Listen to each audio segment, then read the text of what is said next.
Wess and Fiend win, it just takes their success story even further. So you can never write off a success story. Oh my goodness. So, yeah, you're absolutely right here. We're going into this game one on Apocalypse. Wess taking a ton of damage off the bat, and Fiend in Wess on the Tori and Olgrim that we've been seeing so far against the Dawson and Luke from Boomie and Snowy. Really close game here, and Fiend sending Boomie up the left side of the stage. Boomie wasn't ready for the alley-oop here, and Snowy continues getting those Axe-Siders. That's 3 in a row on Fiend as he's now being brought in a deep orange.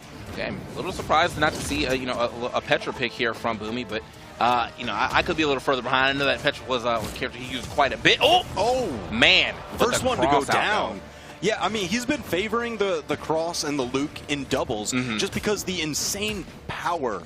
They have a lot of team combos that score knockouts incredibly early. Cross, one of the highest strength legends in the game, and some of his signatures hit the hardest. Yeah, it was sort of a recent development in the last championship where like 3 regions actually were picking it. Like Godly went in with the Cross as well, right? So it's one of those things where it's like, oh, Gauntlets and Blasters, Cross's signature kit. It's feeling pretty darn good right now. And look at that, getting that stock lead. Oh, barely. No, Wess and Fiend technically take the lead.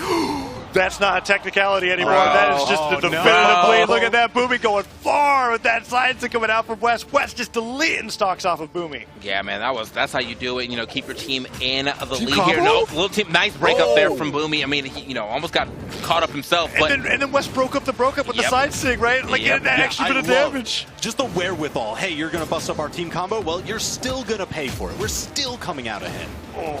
Okay. Snowy fighting his way back in, but no, they're not able to get around that They had almost had them both ready. Yeah. That was like an awesome call, but they had them in there like, okay, Nair. If Sword Downer came into another Lance Snare, Snowy and Boomie could be, are they going to be out? I think it'd be down a game one this handedly. I mean, look at this Boomie. Is he gone? He's 1 Lance Sider away from just losing this stock, and Snowy has 2 stocks still. Yeah, I mean, it looks like this game is developing quickly, but it's really just developing quickly for Boomie specifically, because like, we're 2 minutes in, and we're just over 2 minutes in, and he is about to be off his last stock. He is having a rough time just finding a footing. Snowy's gone. Wess just pulls up that full charge, hoping that Boomie. I think he was hoping that Boomie would just fast fall right after dodging that, but Boomie reacted in kind, but he goes down. It's 4 stocks to 1. It's 4 stocks to 1. And they're hurting, but it doesn't matter. They are all over him. The acceleration. Midair as well. Not even having the platforms to reset gravity cancel. Wait, Wess, the Siders Fiend. You're okay. Okay. Whoa. Wait a minute. All right, a little bit of friendly fire. There's an opening here. All right, we're padding stats. We're padding stats right now. It is a look. I was really looking forward to that 4-stock game one, but hey, it could be a JV4. Let's find out. No, Fiend got hit. All right, is it techno? Wow. JV3. Still Guinness World Record. You know what it is? A really darn impressive win. Yeah. My goodness, Wess and Fiend just annihilated Boomie. Boomie got 252 damage off that game. Did I look at that right? Did I say 88? How much damage taken was that? I thought I saw an 8. There's no way he took over 800 damage. Whatever the case was, Boomie took a lot more damage than he did. Oh, yeah. Man, Wess and Fiend. Can we run that poll again? After every game. Well, I mean, the poll definitely locked in right before the game started, so they're not can't change those numbers now. But I bet you the people that were betting on Wess and Fiend are feeling a lot better after that, as we get a huge change of scenery here from Apocalypse to Miami Dome. Not going to be able to go onto the stage. Not sure if that really matters. Wess and Fiend have just been annihilating these stocks, but Boomie and Snowy start off with a good start, getting Wess super damaged up. But that's how last game started, and then Wess just popped off. Yeah, man, it's a hot streak definitely going on for South America. The South American team right now, they've been carrying all this momentum forward with every game that they've played. That was probably one of the strongest games we've seen from them all together. That is going to be a stock off of Fiend, though, pretty early. Ooh, and Wess could go down early here, too. Man, manages to thread the needle. Really went for that Lance ground pound onto Boomie. Right. Down air went through. That sidelight was kind of clever, using the platform to use it, but then fall down afterwards when it missed. Snowy having some really crazy movement. Sidelight Nair doesn't catch Boomie. The down air repositions, man. It's so remarkable to me how well Wess is able to be aggressive, but also maneuver in a way that it's so hard to punish him with that weapon. But he's still living, but they can't take a stock off the red team. Yeah, they are looking hard. He finds it right there. I just had to say something. Yes, finally. Might get the second one too. Find himself a recovery somewhere. He's went for the neutral light. Not going to hit, but that down light is, and he actually gets turned around and scooped out of there.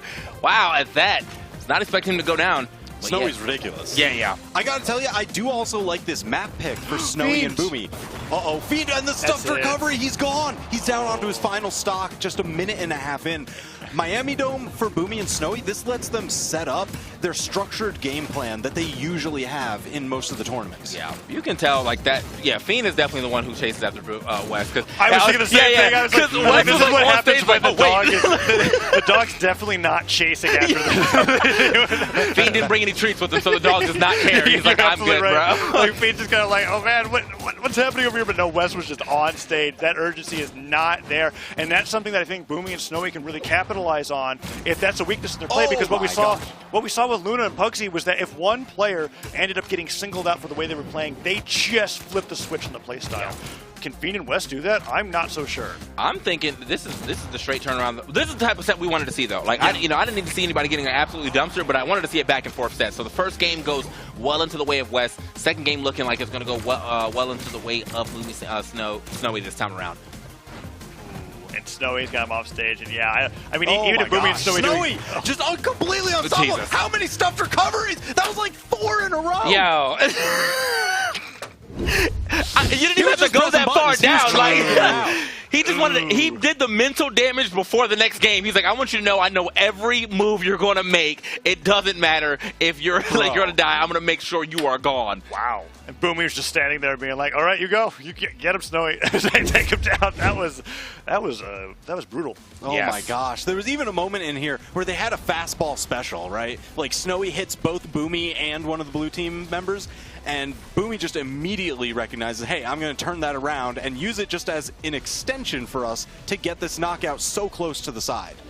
Man, yeah, we're definitely going to run that one. Here's that knockout on Fiend, and where we're talking about, right? He's like, help, and the other guy's just comboing the other opponent. It's because, like, I know you got your satellite narrow axe, dude, but my stock is gone. That's actually a thing in doubles to think about there, which we have said time and time again. Fiend, constantly aware of what Wess is doing. Fiend will drop literally everything that he is doing to make sure Wess gets back to the stage. But when the roles are reversed, we're seeing here. Okay, I was like, there was going to be two different stocks dropped in a different way from both teams. But yeah, I think that might actually be something that Boomie and Snowy is caught up on. It's like, why even focus on Wess if Fiend's always going to be there when we can focus on Fiend and see if Wess will do the same thing, which Wess is not. He is not done yet. Yeah. Yeah, and look at Fiend's damage as a result. Forcing to check if they have that flex gameplay within them. Oh, that interesting was a little wild, but he was hoping. I get it. Like when you're against Lance, that kind of covers Lance Sider and Danner perfectly with the momentum. You just move right into that move, and it's just that chainsaw effect of blasts above your head. But no, Boomie gets punished for it. And no stocks have gone down yet. Man, every time that I've said it, it has just been an instant.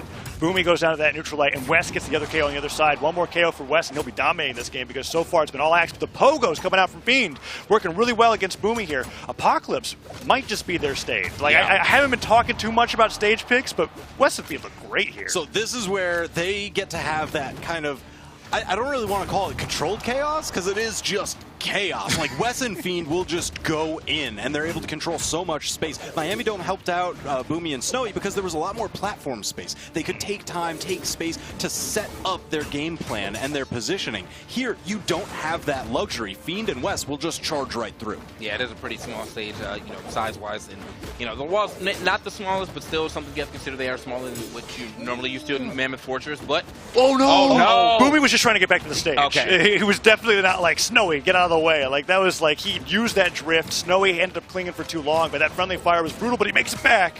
Down air hits. Oh, what's Snowy doing? He just chase dodges to reposition behind Boomie and get that neutral game started up here. Oh, but Wess, that's the dominating moment right now. Okay, he went down before, but it's still been all stocks to Wess's axe so far in this game 3. I mean, that's good. Wess definitely had to pick it up kind of from that last game. Oh, wait, okay, just immediately runs out there and dumps him. Go ahead and get out of here. Now a good lead here developing for the blue team one more time. I mean, look, we're talking about the success story, and they are keeping that all the way up. It's interesting. I feel like the adaptation hasn't been Wess go and save Fiend. It's been more of Fiend just going to be like, okay, I'm just going to try to survive better, right? And then Wess has just been going in complete monster mode going into this game 3, where he has just been taking every single stock. And Fiend sets up a few, but Wess has just been going crazy. Yeah, Wess can.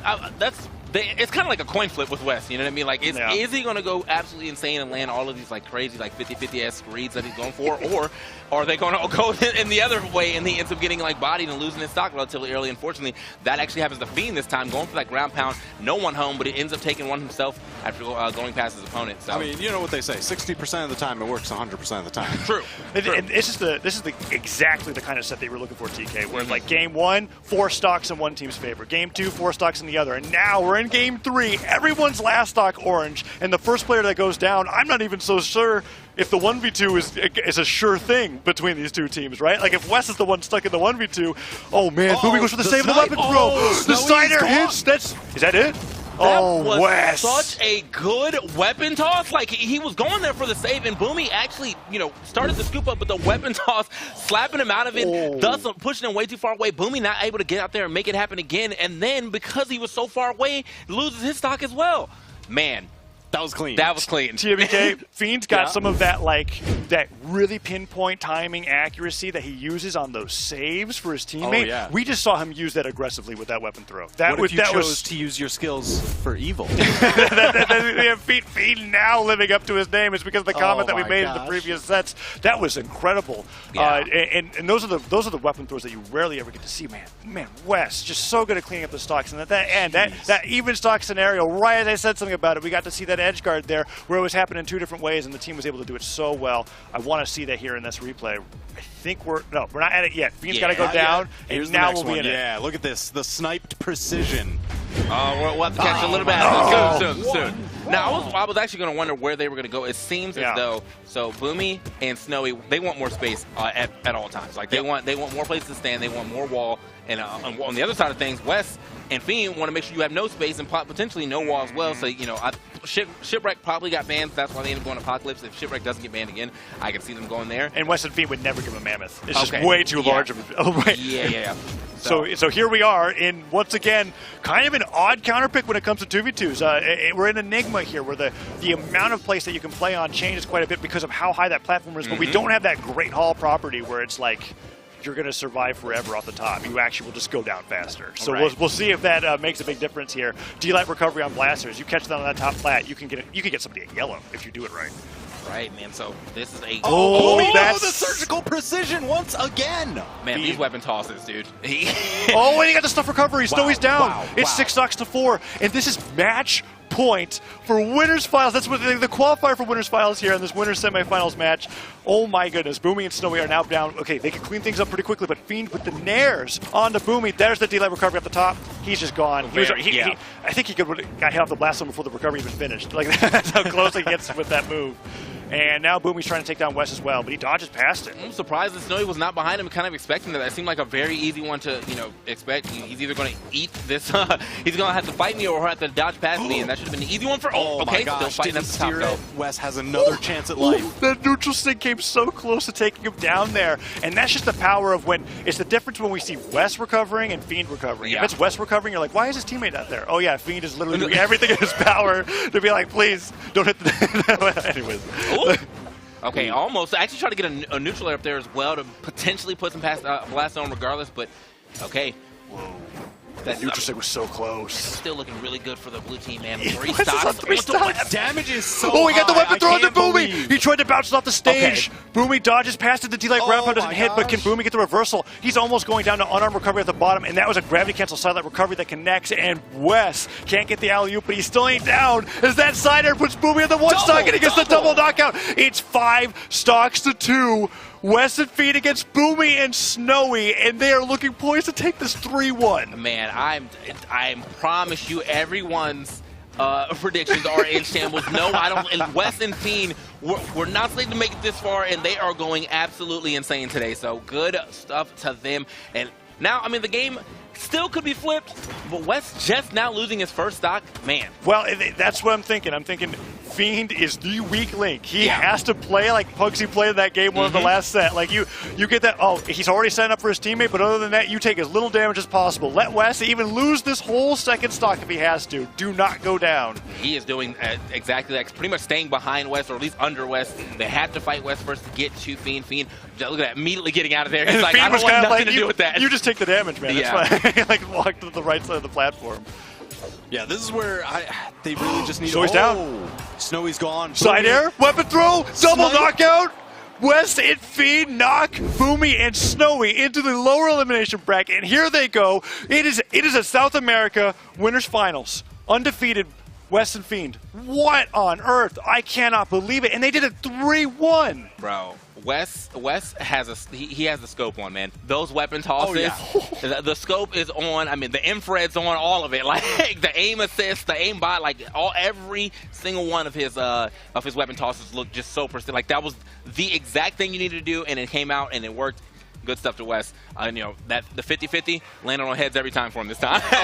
Is it a 50-50 at that point? I don't know. 100% for him, yeah. Wess is just downloading his opponents and destroying them in a game like Brawlhalla, where the only defensive option that you have is your dodge, right? You are really just reading your opponent's soul when you're hitting them that much, and that's what Wess is doing. And Lance is one of the weapons that has the fewest true follow-ups off of any of those openers, and yet here Wess is getting 4 to 5 hits all the time, and then as you said, TK, ending it with those weapon throws to be able to really seal the deal. It's TWK. I am well, you know, at least I feel a little bit better after we were sitting in the back watching Cody Travis and Faison barely go down Game 5, and us going like, oh no, are they that washed? I understand what you mean, because my brain is fried, but my heart is full. You know, I'm just.